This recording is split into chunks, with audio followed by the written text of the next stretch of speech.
Bonjour à tous, on se retrouve pour une autre création de potion dans l'univers Harry Potter. J'ai décidé de réaliser l'élixir de vie. C'est une potion qui permet à la personne qui la boit d'être immortelle si elle est consommée assez régulièrement. Pour la création de cette potion, j'ai utilisé le matériel qui suit. Une fiole carrée trouvée à la foire fouille. J'ai décidé de prendre une petite fiole parce que ça reste un élixir très rare. De l'alcool à 70 degrés que vous pouvez trouver dans n'importe quel supermarché. Je suis pas sûre, mais je pense que l'alcool à 90 degrés fonctionne aussi très bien, à vous d'essayer. De la poudre de mica rouge bordeaux trouvée sur AliExpress. Du colorant rouge. De la colle extra forte. Un marqueur noir. L'étiquette imprimée sur une feuille de papier autocollant trouvé sur Amazon. Et comme d'habitude, vous retrouverez ma création d'étiquette et le lien du papier autocollant dans la barre d'infos. Le bout d'un pinceau pour mélanger. De la cire à faire fondre et une bougie pour la création du tampon de cire trouvé sur AliExpress. Un cordon noir trouvé à Cultura. Un cachet de cire des reliques de la mort, mais vous pouvez utiliser n'importe quel autre cachet de cire. Mais la pierre philosophale me paraît tellement puissante que je la mets à la même échelle que les reliques de la mort et surtout de la pierre de résurrection. Je commence par mettre l'alcool à 70 degrés dans la fiole. Et comme vous pouvez le voir, apparemment c'est compliqué de pas en mettre partout. Je mets 2 ou 3 gouttes de colorant rouge. Et là vous pourrez voir que j'ai appris de mes précédentes vidéos et que j'ai mis des gants de protection parce que le colorant s'attache, que ce soit rouge, vert ou bleu ou autre. Mettez des gants, au moins vous n'aurez pas les mains pleines de sang. Je mélange le colorant avec le bout de mon pinceau. Je mets une cuillère de poudre de mica rouge bordeaux. Je ferme la fiole avec le bouchon de liège et je secoue pour mélanger le tout. Je me suis pas trop risquée à secouer la fiole à l'envers, le bouchon n'étant pas encore scellé avec de la colle.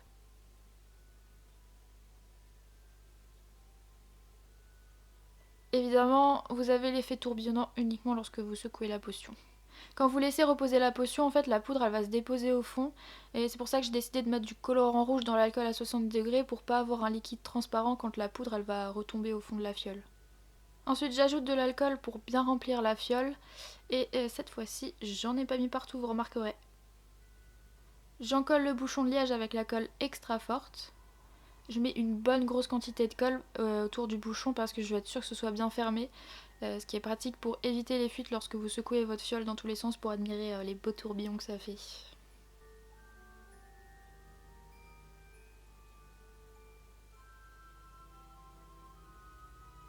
J'enlève le surplus de colle avec le bout de mon pinceau. Pendant que la colle elle sèche, je prends mon marqueur noir et je passe sur les bords de mon étiquette. Mais avant, en faisant quelques tests, je me suis rendu compte que les coins carrés ça me plaisait pas, donc j'ai décidé de couper les coins en arrondi avec mes ciseaux. Et ensuite j'ai passé le marqueur sur les bords. On va dire que notre bouchon de liège est bien collé. Évidemment, je ne pouvais pas m'empêcher de secouer la potion toutes les 2 secondes parce que c'est trop beau. Je sais pas pourquoi, mais j'ai décidé de mettre le cordon avant l'étiquette alors qu'on vient de préparer l'étiquette. Mais c'est parti pour mettre le cordon.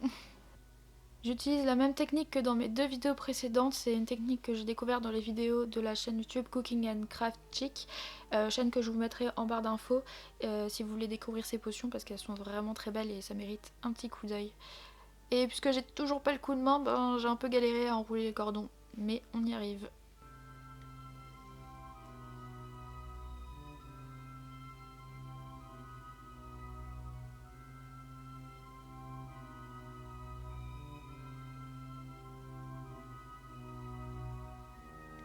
Je coupe les bouts de mon cordon.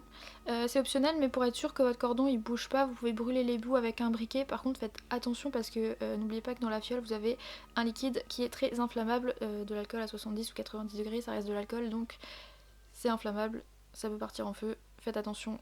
Évidemment, j'agite toujours frénétiquement pour voir comment avance ma potion. Ensuite, je passe à la pose de mon étiquette. Je décolle mon étiquette et je l'encolle sur le devant de ma fiole.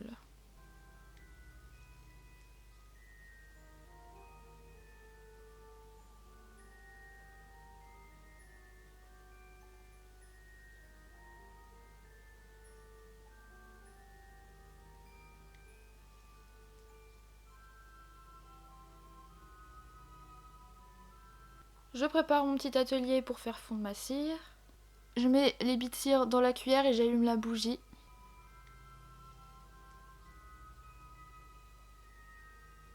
Ne pas oublier d'avoir le tampon de cire à portée de main. Ensuite, je fais fondre la cire pendant quelques minutes. Une fois que la cire elle est bien liquide, je la déverse sur mon bouchon et j'appose mon tampon sur la cire.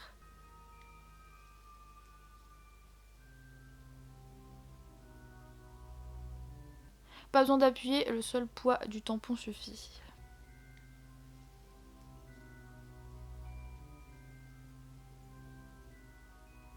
C'était pas prévu, mais la cire elle a dégouliné sur le devant de la potion. C'est le hasard qui choisit et ça fait le charme unique de ma potion. Moi je vois les choses comme ça. J'ai fait le choix de laisser sécher le bout de cire qui a coulé sur la table et de pas l'arracher.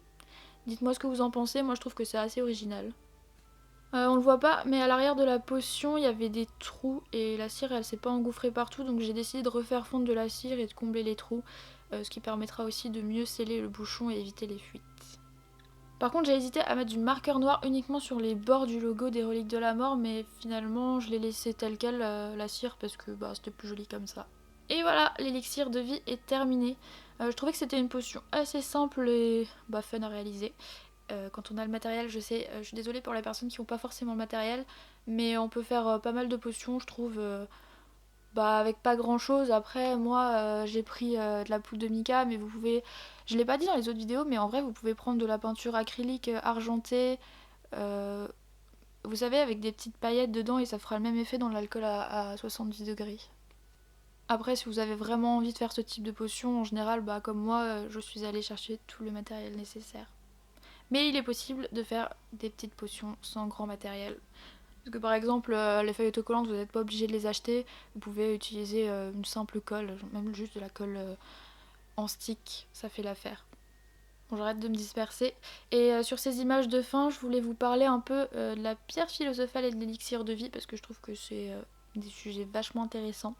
Pour ceux qui ont vu les films, dans le premier Harry Potter à la bibliothèque de Poudlard, Hermione, il y a un passage à Harry et Ron qui mentionne l'âge de Nicolas Flamel. Nicolas Flamel qui est le créateur de la pierre philosophale dont on se sert pour créer l'élixir de vie. Nicolas Flamel est le seul à avoir fabriqué la pierre philosophale. La pierre philosophale est une substance légendaire au pouvoir étonnant. Elle change tout métal en or et produit l'élixir de vie qui rend immortel. La seule pierre qui existe appartient à monsieur Nicolas Flamel, l'illustre alchimiste qui a fêté l'an dernier son 665e anniversaire. D'ailleurs, si vous voulez revoir le film, vous marquerez qu'Hermione écrase la main de Harry quand elle jette le livre sur la table.